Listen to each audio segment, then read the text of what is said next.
अब तक के लेक्चर्स के अंदर हमने सीखा है कि आप किस तरीके से HTML को यहाँ पर यूज आउट कर सकते हो, किस तरीके का HTML का स्ट्रक्चर होता है और आप किस तरीके से HTML का यूज कर कर अपने टाइटल्स, अपने पैराग्राफ्स और अपने हेडिंग्स को यहाँ पर कंपाइल्ड आउट कर सकते हो। इस HTML सीरीज के अंदर हम स्टेप बाय स्टेप देखेंगे कि किसी भी वेबसाइट को या किसी भी आप मोबाइल एप्लीकेशन को जो कि आर्टिफिशियल इंटेलिजेंस से रिलेटेड हो या वेब 3.0 से रिलेटेड हो, उसको जब हम कंपाइल करते हैं तो स्टेप बाय स्टेप हम किस तरीके से उसे कंपाइल्ड आउट करते हैं। लास्ट लेक्चर के अंदर एक स्टूडेंट मुझसे पूछ रही थी कि अगर वो यहाँ पर इस मटेरियल को रीड आउट करना चाहें तो आपको ये आसानी से articlebase.pk की वेबसाइट के ऊपर मटेरियल मिल जाएगा। आप इसको मेरे वेबसाइट के ऊपर आकर रीड आउट कर सकते हो।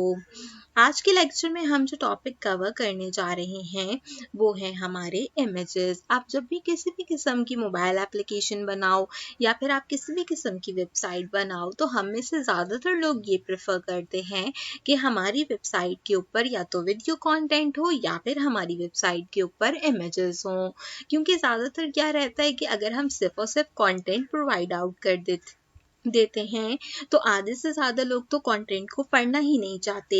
अगर मैं यहाँ पर 100 लाइंस का एक कंटेंट लिख दूँ और उसी चीज़ को समझाने के लिए मैं 2 to 3 पिक्चर्स कंपाइल कर दूँ तो हमारे पास यहाँ पर 90% लोग उन इमेजेस का यूज़ करेंगे मेरी बात को समझने के लिए। तो इमेजेस बहुत इंपॉर्टेंट होते हैं आपके वेबसाइट पे, आपके मोबाइल एप्लीकेशन के ऊपर।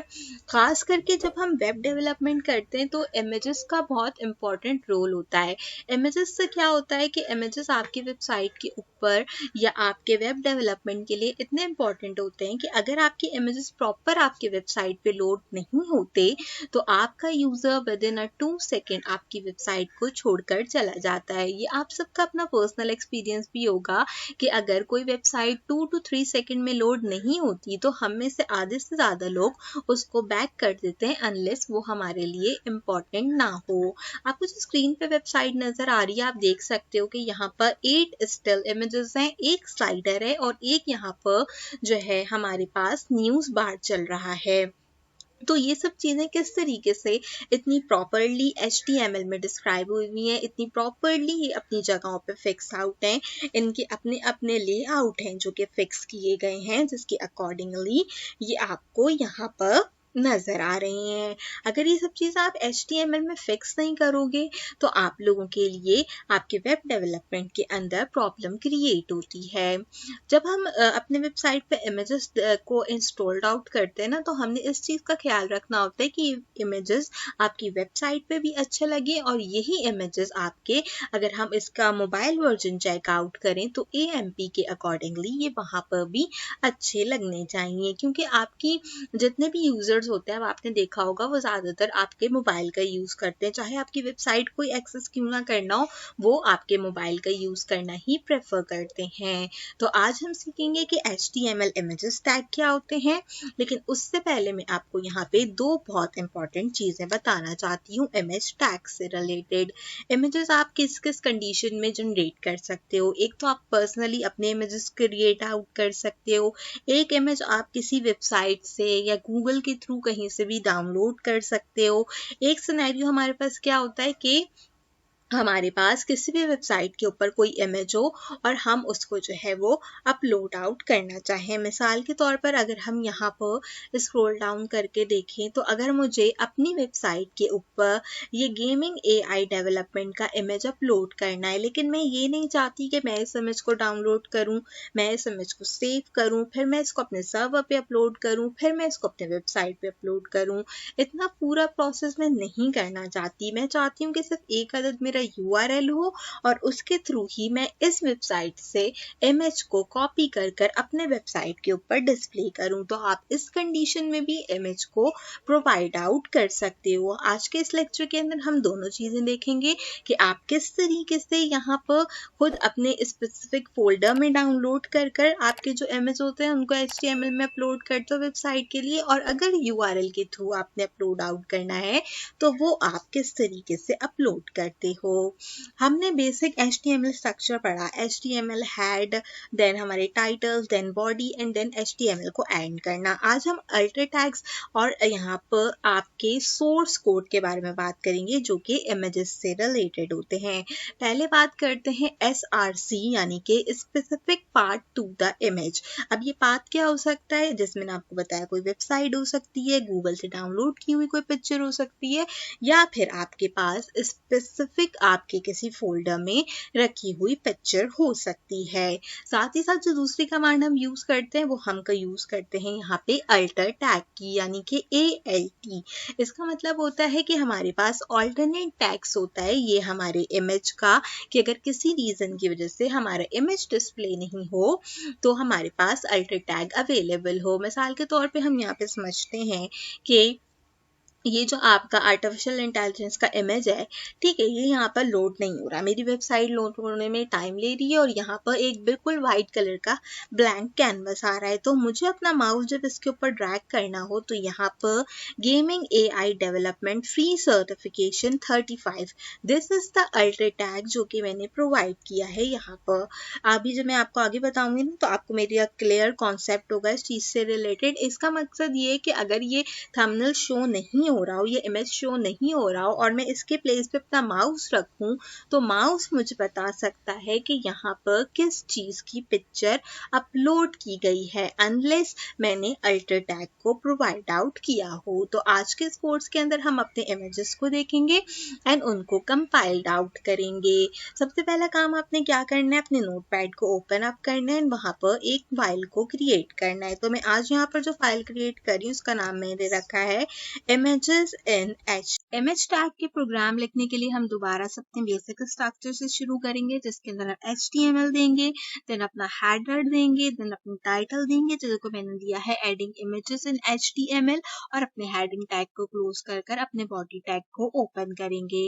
अपने बॉडी टैग के अंदर सबसे पहले H2 की हेडिंग को जो है वो परफॉर्म्ड आउट करूंगी, जिसके लिए मैं यहाँ पर टेक्स्ट राइट करूंगी basic image of red rose. मैंने एक जो है यहाँ पर रेड रोज का इमेज डाउनलोड कर रखा है गूगल से। आप भी जो भी आप यहाँ पर अपलोड आउट करना चाहो पिक्चर, उसका इमेज का नाम या उसके इमेज के अकॉर्डिंगली अपने हेडिंग को दे सकते हो। इसके बाद मैं एक पैराग्राफ यहाँ पर देना चाहती हूँ जिसमें मैं लिखूंगी below is the picture of red rose flower। ठीक है, आप अपने अकॉर्डिंगली जो भी लिखना चाहो आपको इसको लिख सकते हैं, देन अपने पैराग्राफ के टैग को आप क्लोज कर दोगे।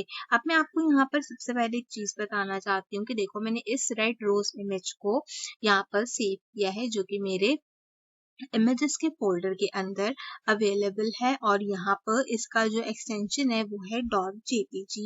अगर आपको ना पता हो तो आप राइट क्लिक करो एंड यहाँ से इसकी प्रॉपर्टी चेक कर लो, तो कुछ इस तरीके से आपको दिख जाएगा कि ये .jpg में अवेलेबल है या .png में। हम ज्यादातर .jpg के इमेजेस का यूज करते हैं, ये दो चीजें आपको लाजमी पता होना चाहिए। अब मैं यहाँ पर सबसे पहले क्या करूंगी, अपनी इमेज की कमांड देना शुरू करूंगी।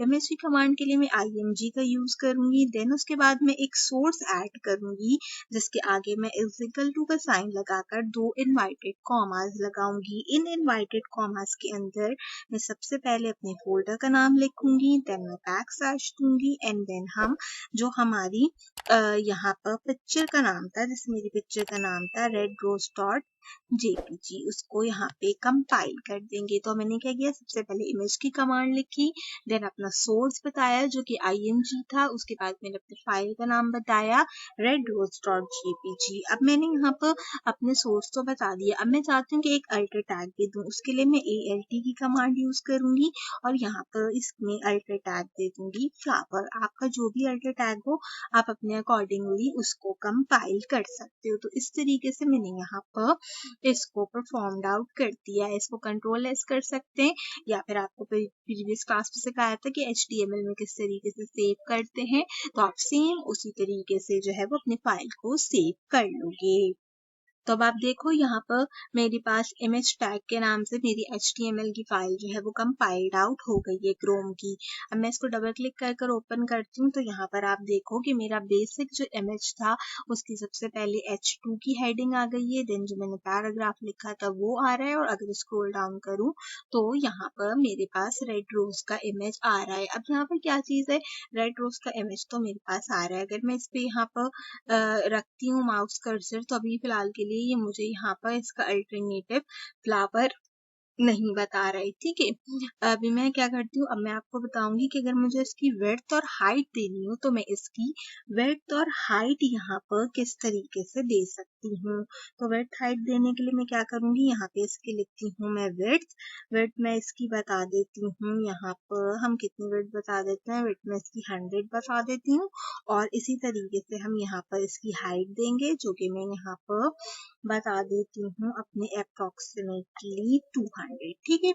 तो यहाँ पर हम इसकी ये हाइट देखकर इसको कंपाइल कर लेते हैं, ठीक है। विड्थ और हाइट हमने परफॉर्म कर दी और जो हमारा टैग था उसको हमने क्लोज कर दिया। अब हम जो है अपने इस वाले पेज को जरा रिफ्रेश करते हैं और देखते हैं कि हमारी विड्थ और हाइट यहाँ पर आ रही है। देखो अब आपको यहाँ पे विड्थ और हाइट छोटी हो गई, ये रोज को आपका जो रोज था वो 100 विड्थ के ऊपर और 200 हाइट के ऊपर आ गया। लेकिन अब मुझे लग रहा है कि 100 विड्थ जो है वो मेरी कंपाइलिंग में ठीक नहीं है, तो अगर मैं इस विड्थ को 400 कर दूं और हाइट को हम 600 करके Ctrl+S करें एंड देन अब मैं इसको रिफ्रेश करूं तो अब आप देखो पिक्चर अच्छी लग रही है। अभी भी इसकी हाइट अगर आपको थोड़ी ज्यादा लग रही है तो हम हाइट को 400 कर देते हैं।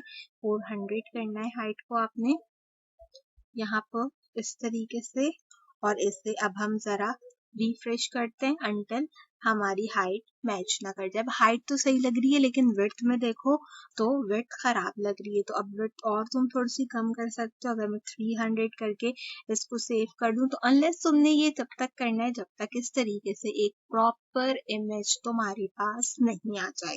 तो इस तरीके से हम अपने फोल्डर के थ्रू क्या करते हैं, यहाँ पर अपने इमेजेस को कंपाइल करते हैं। तो इस तरीके से आप डिफरेंट टाइप की इमेजेस को अपने वेबसाइट के ऊपर पुट आउट करते जाते हो और अपने वेबसाइट को कंपाइल करते जाते हो HTML के लिए। अगर आप चाहें तो इनका बैकग्राउंड भी क्रिएट आउट कर सकते हैं, आप इनको एनिमेट कर सकते हैं, आपको और इसमें डिफरेंट टाइप के बॉर्डर्स को भी ऐड आउट कर सकते हैं। तो जब हम CSS पढ़ेंगे तो उसके अंदर हम सीखेंगे कि हम किस तरीके से इस सब चीजों के ऊपर वर्कआउट करते हैं। तो अब आपने क्या करना है, यहाँ पर प्रैक्टिस करनी है अपने दोनों स्टार्टिंग के लेक्चर की और इमेजेस के लेक्चर की, एंड आपने ट्राई आउट करना है कि आप भी अपने लिए अच्छे तरीके से इस तरीके के इमेजेस को कंडक्ट करो। अगर आप अपने लिए इस तरीके का आउटपुट जनरेट कर पाते हो तो मेरे फेसबुक के ग्रुप का लिंक आपको डिस्क्रिप्शन बॉक्स में मिल जाएगा। मेक श्योर करो कि आप उसे चेक करना बिल्कुल मत भूलो, और वहां पर आप इसका स्क्रीनशॉट मुझे प्रोवाइड आउट कर सकते हो ताकि मैं देख सकूं कि आप यहाँ वहां पर कितने अच्छे तरीके से इस पे वर्क कर रहे हो और आपको HTML कितने अच्छे तरीके से समझ में आ रही है। अगर आपको ये HTML की सीरीज पसंद आ रही है तो मेक श्योर करिए कि आप वीडियो को लाइक कर दीजिए, इस वीडियो को ज्यादा से ज्यादा फ्रेंड्स एंड फैमिली के साथ एंड फेसबुक ग्रुप में शेयर कीजिए ताकि ज्यादा से ज्यादा लोग आसानी से HTML को सीख सकें एंड अपने वेब डेवलपमेंट करियर के अंदर बूस्ट प्रोवाइड आउट कर सकें। HTML सीरीज की ऑल क्लासेस के लिए मेरे चैनल को सब्सक्राइब कीजिए, बेल आइकन के बटन को ऑल पे प्रेस करना मत भूलिए। ये कंप्लीटली फ्री है और इससे आपको मेरी आने वाली हर वीडियो का नोटिफिकेशन टाइम से मिलता रहेगा। आज की वीडियो के लिए बस इतना ही, आपसे मुलाकात करूंगी अगली वीडियो में किसी और अच्छे टॉपिक के साथ। तब तक के लिए मुझे दीजिए इजाजत।